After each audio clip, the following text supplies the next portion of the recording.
Middle ഈസ്റ്റിൽ പല രാജ്യങ്ങളിലേക്കും ഇറാൻ മിസൈൽ അയച്ചു തുടങ്ങിയതോടുകൂടി ഇന്ത്യ തന്ത്രപ്രധാനമായിട്ടുള്ള നിലപാടാണ് ഇപ്പോൾ എടുത്തിരിക്കുന്നത്. ഒരുപക്ഷെ അത് ഇന്ത്യൻ പ്രധാനമന്ത്രി നരേന്ദ്രമോദിയുടെ ഒരു നയതന്ത്രപരമായിട്ടുള്ള ഒരു ശക്തമായിട്ടുള്ള വിജയം കൂടെയായിരിക്കാം, അല്ലെങ്കിൽ ശക്തമായിട്ടുള്ള ഒരു നയതന്ത്രപരമായിട്ടുള്ള ബുദ്ധി കൂടെയായിരിക്കാം എന്ന് തന്നെ നമുക്ക് വിശേഷിപ്പിക്കേണ്ടിയിരിക്കുന്നു. സ്വാഭാവികമായിട്ടും മിഡിൽ ഈസ്റ്റിൽ ഒരു യുദ്ധം ഉണ്ടാവുകയാണെങ്കിൽ എണ്ണയ്ക്ക് വില വർദ്ധിക്കും. അത് ഇന്ത്യയെ വളരെ പ്രതികൂലമായി തന്നെ ബാധിക്കും. ഹോർമൂസ് കടലിടുക്ക് ഇപ്പോൾ ഇറാൻ അടച്ചിരിക്കുന്ന ഈ സാഹചര്യത്തിൽ അമേരിക്ക ഇറാനെ കായികപരമായി നേരിടുമെന്ന് പറയുകയാണ്. അങ്ങനെ നേരിടാനായി ഇറാനെ അമേരിക്ക നേരിടാനായി ഒരുങ്ങുകയാണെങ്കിൽ യുദ്ധം വലിയ രീതിയിലേക്ക് പോകുമെന്നുള്ള കാര്യത്തിൽ തർക്കമില്ല. കാരണം ലോകരാജ്യങ്ങൾ സമ്പൂർണ്ണമായി അതിലേക്ക് ഇടപെടുകയും അല്ലെങ്കിൽ ആ യുദ്ധത്തിൽ പങ്കാളിത്തം വഹിക്കേണ്ട ഒരു സാഹചര്യവും ഉണ്ടാകും. അങ്ങനെ ഒരു സാഹചര്യത്തിൽ ഇന്ത്യ എന്താണ് ചെയ്യുന്നത്? ഇന്ത്യക്ക് ഈ യുദ്ധത്തിൽ പങ്കുചേരാൻ താല്പര്യമുണ്ടോ? ഇല്ല എന്നുള്ളതാണ് ഇപ്പോൾ നമുക്ക് പ്രാഥമികമായി നിരീക്ഷിക്കുമ്പോൾ മനസ്സിലാക്കേണ്ട സംഭവം എന്ന് പറയുന്നത്.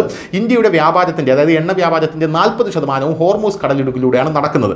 ഈ ഹോർമൂസ് കടലിടുക്കിലൂടെ ഇന്ത്യയുടെ 40% എണ്ണ വ്യാപാരം നടക്കുമ്പോൾ ആ എണ്ണ വരുന്നത് GCC രാജ്യങ്ങളിൽ നിന്നാണ്. എന്നാൽ ഇന്ത്യ 40 രാജ്യങ്ങളിൽ നിന്നാണ് ഇപ്പോൾ എണ്ണ വാങ്ങിക്കുന്നത്. അതായത് 27 രാജ്യങ്ങളിൽ നിന്ന് എണ്ണ വാങ്ങിച്ചുകൊണ്ടിരുന്ന ഇന്ത്യ, GCC രാജ്യങ്ങളെ സമ്പൂർണ്ണമായി ആശ്രയിച്ചുകൊണ്ടിരുന്ന ഇന്ത്യ നരേന്ദ്രമോദി പ്രധാനമന്ത്രിയായ ശേഷം 40 രാജ്യങ്ങളിൽ നിന്ന് എണ്ണ മേടിക്കാൻ തുടങ്ങി. പോരാത്തതിന് ഇപ്പോൾ ഇന്ത്യയുടെ സുപ്രധാനമായിട്ടുള്ള തീരുമാനം എന്ന് പറയുന്നത് റഷ്യയുടെ കയ്യിൽ നിന്നും കൂടുതൽ എണ്ണ മേടിക്കുക എന്നുള്ളതാണ്. കാരണം റഷ്യയുടെ കയ്യിൽ നിന്നും എണ്ണ മേടിച്ചു കഴിഞ്ഞാൽ അത് ഹോർമൂസ് കടലിടുക്കിലൂടെ കൊണ്ടുവരേണ്ട യാതൊരുവിധ ആവശ്യവുമില്ല. മറ്റു വഴികളിലൂടെ അത് ഇന്ത്യയിലേക്ക് എത്തിക്കാൻ സാധിക്കും. എന്നാൽ നിലവിൽ ഇന്ത്യയിൽ ആവശ്യത്തിന് എണ്ണ സ്റ്റോക്ക് ഉണ്ട് എന്നാണ് ഇപ്പോൾ കേന്ദ്ര സർക്കാർ അറിയിച്ചിരിക്കുന്നത്. അതിൻ്റെ പ്രധാനപ്പെട്ട കാരണം ഈ യുദ്ധം നേരിട്ട് കണ്ട്, അല്ലെങ്കിൽ ഈ യുദ്ധം നേരത്തെ മനസ്സിലാക്കി ഇന്ത്യയുടെ ഭരണാധികാരികൾ റഷ്യയിൽ നിന്ന് നേരത്തെ തന്നെ എണ്ണ വാങ്ങിച്ച് സ്റ്റോക്ക് ചെയ്തു എന്നുള്ള റിപ്പോർട്ടുകളാണ് നമുക്ക് ലഭിക്കുന്നത്. പ്രകൃതിവാതകത്തിൽ ഇന്ത്യയുടെ പ്രധാന വിതരണക്കാരായിട്ടുള്ള ഖത്തറും വാതക വിതരണത്തിന് ഹോർമൂസ് കടലിടുക്കിനെ ആശ്രയിക്കുന്നില്ല എന്നുള്ളതാണ് മറ്റൊരു പ്രധാനമായിട്ടുള്ള കാര്യം. മാത്രമല്ല ഇന്ത്യക്ക് വിതരണം ചെയ്യുന്ന ഓസ്ട്രേലിയ, റഷ്യ, US എന്നിവിടങ്ങളിൽ നിന്നുള്ള ഇറക്കുമതിയെയും ഇത് ബാധിക്കില്ല.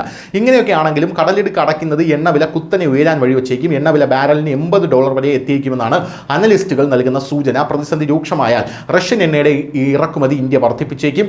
ചിലവേറുമെങ്കിലും അമേരിക്ക, നൈജീരിയ, അങ്കോള, ബ്രസീൽ എന്നീ രാജ്യങ്ങളിൽ നിന്ന് എണ്ണ ഇറക്കുമതി ചെയ്യാനും ഇന്ത്യക്ക് സാധിക്കും. നിലവിൽ രാജ്യത്തിന് ആവശ്യമായ എണ്ണ ഉണ്ടെങ്കിലും എണ്ണ വിതരണത്തിൽ എന്തെങ്കിലും തടസ്സം നേരിട്ടാൽ മറ്റ് ബദൽ മാർഗ്ഗങ്ങൾ ഇന്ത്യ സ്വീകരിക്കുമെന്നും ഹർദീപ് പുരി വ്യക്തമാക്കിയിട്ടുണ്ട്. News India Malayalam.